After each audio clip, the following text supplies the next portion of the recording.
Assalamualaikum warahmatullahi wabarakatuh.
Baiklah, saya akan menyebutkan hal-hal apa saja yang akan saya jelaskan di dalam materi Rule of Law. Yang pertama adalah sejarah Rule of Law, yang kedua pengertian, yang ketiga prinsip-prinsip Rule of Law, yang keempat konsep dasarnya, yang kelima fungsi Rule of Law, yang keenam ciri utamanya, yang ketujuh unsur-unsurnya, yang kedelapan syarat-syarat dasar terselenggaranya pemerintahan yang demokratis menurut Rule of Law, dan yang terakhir adalah penerapan Rule of Law di Indonesia.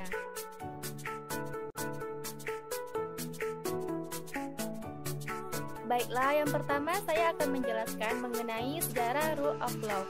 Konsep dan aturan mengenai hukum sudah ada dan dikenal sejak zaman Yunani kuno sekitar 350 sebelum Masehi, dan telah dibahas oleh para filosofi yang ada di sana seperti Aristoteles dan Plato. Saat itu konsep mengenai hukum dalam bahasa Yunani disebut dengan nomos. Kemudian seorang profesor ilmu hukum berpendapat bahwa konsep kuno aturan hukum harus dibedakan dari pemerintahan. Gagasan tersebut juga dikembangkan oleh ahli hukum Islam sebelum awal abad ke-12. Lalu pada tahun 1215 Masehi, penegakan hukum mulai berkembang di Inggris dengan ditandatanganinya Magna Carta. Sedangkan pada tahun 1776, gagasan bahwa tidak ada siapapun di atas hukum pada saat itu menjadi sangat populer, sehingga Thomas menuliskannya ke dalam sebuah pamflet bahwa di Amerika hukum adalah raja.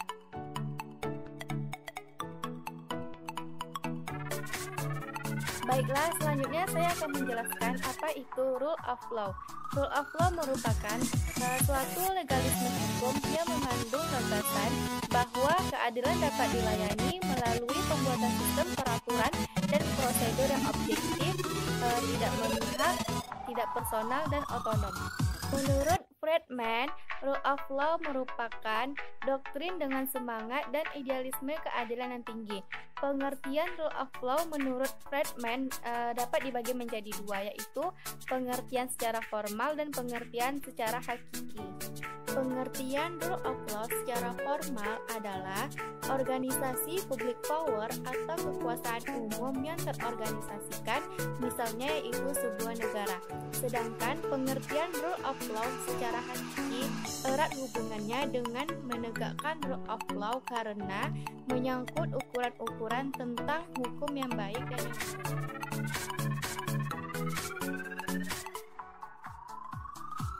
Prinsip-prinsip Rule of Law secara formal atau yang terdapat di dalam Undang-Undang Dasar 1945 adalah: yang pertama, Indonesia adalah negara hukum yang terdapat di dalam pasal 3 ayat 1. Yang kedua adalah setiap warga negara memiliki kedudukan yang sama di dalam hukum dan pemerintahan, dan warga negara tersebut wajib menjunjung hukum dan pemerintahan tersebut tanpa terkecuali, yang terdapat di dalam pasal 27 ayat 1. Yang ketiga adalah setiap orang berhak atas pengakuan, jaminan, perlindungan, dan kepastian hukum yang adil serta perlakuan yang sama di hadapan hukum, terdapat di dalam pasal 28D ayat 1. Dan yang terakhir adalah setiap orang berhak untuk bekerja serta mendapat imbalan atau perlakuan yang adil dan layak dalam hubungan kerja, yang terdapat di dalam pasal 28D ayat 2. Sedangkan prinsip-prinsip rule of law secara material atau hakiki antara lain yang pertama berkaitan erat dengan the enforcement of the rule of law. Yang kedua, keberhasilan the enforcement of the rule of law tergantung pada kepribadian nasional masing-masing suatu bangsa. Yang ketiga, rule of law mempunyai akar sosial dan akar budaya Eropa. Yang keempat, rule of law juga merupakan suatu legalisme, aliran pemikiran umum, mengandung wawasan sosial, gagasan tentang hubungan antar manusia, hubungan antar masyarakat, dan hubungan antar negara. Dan prinsip yang terakhir adalah bahwa rule of law merupakan suatu legalisme liberal.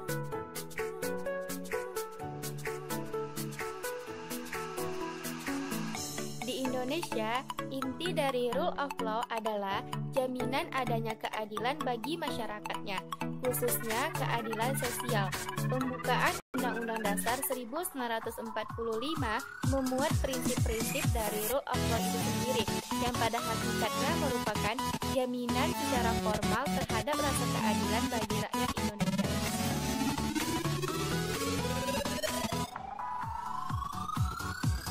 Fungsi rule of law dapat kita lihat dari konsep dasar rule of law itu sendiri, yang pada hakikatnya merupakan jaminan secara formal terhadap rasa keadilan bagi rakyat Indonesia dan juga keadilan sosial, sehingga diatur pada pembukaan Undang-Undang Dasar 1945 yang tetap dan instruksi bagi penyelenggaraan negara.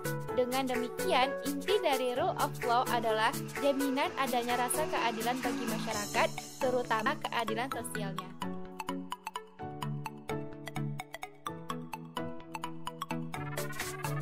Rule of law mempunyai 3 ciri utama. Yang pertama, lahir dari kandungan negara konstitusi yang kemudian memunculkan doktrin egalitarian. Yang kedua, menjadi doktrin dengan semangat dan idealisme yang tinggi.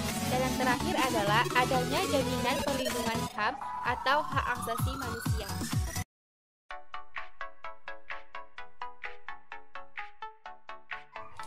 Menurut Affidiki, terdapat 3 unsur-unsur rule of law. Yang pertama, supremasi aturan-aturan hukum. Dalam artian, tidak boleh ada seseorang yang berlaku sewenang-wenang, sehingga seseorang akan dihukum apabila dia melanggar aturan hukum. Yang kedua, kedudukan yang sama di hadapan hukum, baik bagi rakyat jelata maupun bagi pejabat. Yang ketiga, terjaminnya hak-hak asasi manusia dalam undang-undang serta keputusan-keputusan pengadilan.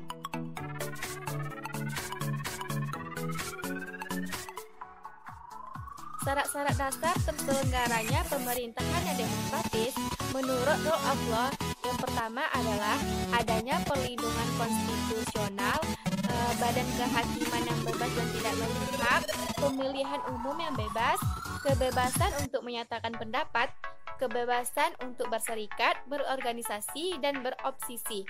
Yang terakhir adalah adanya pendidikan kewarganegaraan. Semua syarat-syarat tersebut akan menciptakan pemerintahan yang demokratis.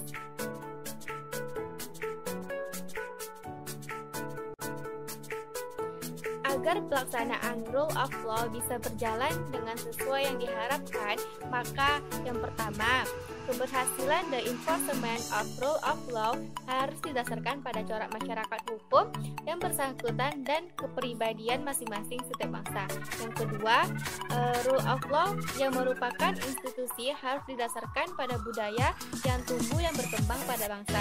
Yang ketiga, Rule of law sebagai suatu legalisme yang memuat wawasan sosial, gagasan tentang hubungan antar manusia, masyarakat, dan negara harus ditegakkan secara adil, juga memihak pada keadilan. Untuk mewujudkannya, perlu hukum progresif yang memihak hanya pada keadilan itu sendiri, bukan sebagai alat politik atau keperluan lain. Asumsi dasar hukum progresif bahwa hukum adalah untuk manusia, bukan sebaliknya. Hukum progresif memuat kandungan moral yang kuat.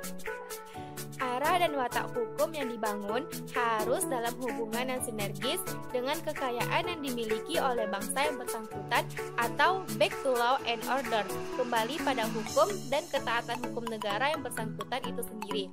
Adapun negara yang merupakan negara hukum memiliki ciri-ciri sebagai berikut.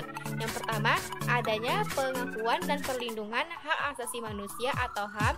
Yang kedua, adanya peradilan yang bebas dan tidak memihak serta tidak terpengaruh oleh kekuasaan atau kekuatan apapun. Beberapa kasus yang masuk dalam penegakan rule of law seperti kasus korupsi, kasus ilegal, kasus dan reboisasi hutan yang melibatkan pejabat Mahkamah Agung atau MA, kasus-kasus perdagangan narkoba dan psikotripika, serta kasus perdagangan wanita dan anak. Sehingga dalam proses penegakan hukum di Indonesia diperlukan lembaga penegakan hukum seperti polisi, di mana polisi memiliki fungsi memelihara keamanan dalam negeri. Polisi juga memiliki tugas pokok seperti memelihara keamanan dan ketertiban masyarakat, menegakkan hukum, memberikan perlindungan, pengayoman, dan pelayanan kepada masyarakat. Selain itu, polisi juga memiliki wewenang seperti mengawasi aliran yang menimbulkan perpecahan dan pengancaman persatuan dan kesatuan bangsa, melakukan penangkapan, penahanan, penggeledahan, dan penyitaan, serta melaksanakan pemeriksaan khusus sebagai bagian dari tindakan kepolisian dalam rangka pencegahan. Lembaga hukum lain yang dapat menegakkan hukum di Indonesia seperti Kejaksaan, KPK, Badan Peradilan, seperti Mahkamah Agung, Mahkamah Konstitusi, dan Peradilan Tinggi dan Negeri. Sekianlah penjelasan saya mengenai materi Rule of Law. Apabila ada kesalahan dan kekurangan, saya minta maaf. Saya akhiri dengan wabillahi taufiq walhidayah. Wassalamualaikum warahmatullahi wabarakatuh. Jangan lupa like, comment, and subscribe. Bye-bye.